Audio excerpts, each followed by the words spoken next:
ក្នុងថ្ងៃនេះដែរបងក៏សូមចែករំលែកនៅគំនិតចំនួន5ជូនដល់បងប្អូនក្មួយៗដែលយកទៅជាមូលដ្ឋានក្នុងការពិចារណាទី1សូមជ្រើសរើស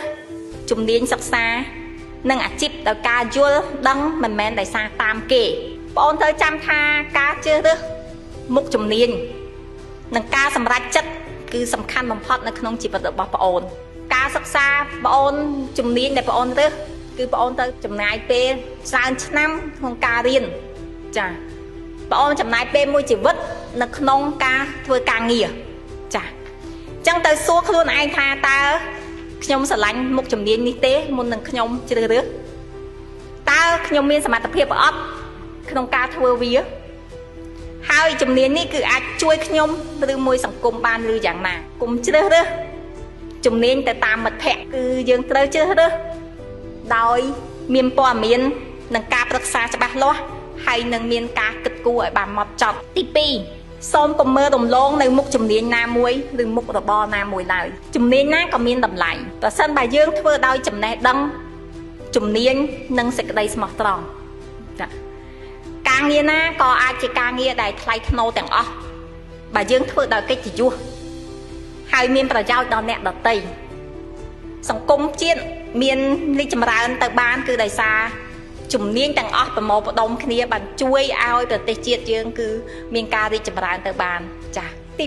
3គឺសូមរៀនឲ្យចេះនិងបន្តរៀនជាប់ជាប្រចាំពិភពការងារនឹងមិនឈប់ផ្លាស់ប្ដូរនោះទេព្រោះមុខជំនាញដែលយើងមានថ្ងៃនេះអាចត្រូវការអ្វីមួយបន្ថែមទៀតនៅថ្ងៃស្អែកអញ្ចឹងយើងត្រូវតែអាប់ដេតខ្លួនឯងជាប្រចាំចា៎ហេតុនេះសូមកុំគិតថារៀនចប់ពីសាលាគឺរៀនចប់ហើយក្នុងជាតិនេះបងអូនក្មួយត្រូវអាប់ដេតខ្លួនឯងចាពីព្រោះថាបច្ចេកវិទ្យាគឺមានអីថ្មីរហូតចាហើយ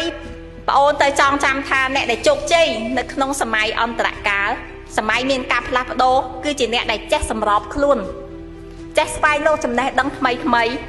ចេះប្រើបច្ចេកវិទ្យាដែលមានការទទួលខុសត្រូវនិងបើកចិត្តទូលាយយកមតិយោបល់ពីអ្នកដទៃទី4សូមរក្សាសីលធម៌សុជីវធម៌និងមេត្តាធម៌នៅក្នុងខ្លួនជានិច្ចចំណេះដឹងនិងជំនាញអាចជួយឲ្យបងប្អូនក្មួយៗរកការងារធ្វើបាន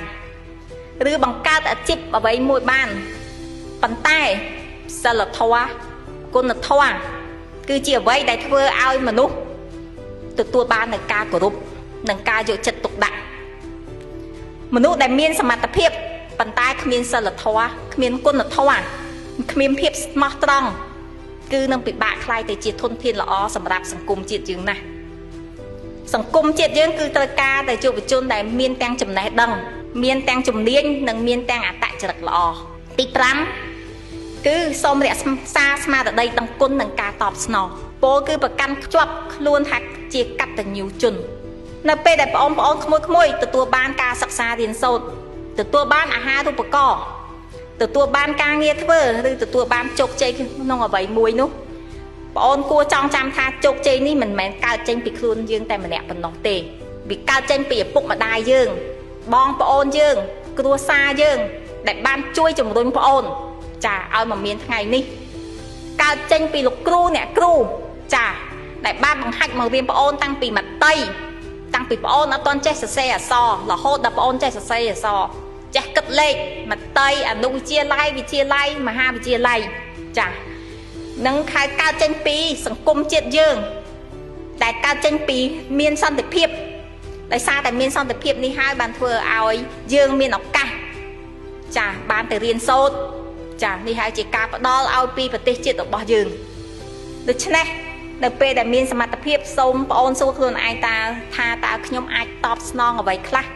ទៅដល់គ្រួសារខ្ញុំសហគមន៍ខ្ញុំហើយនិងប្រទេសជាតិរបស់ខ្ញុំ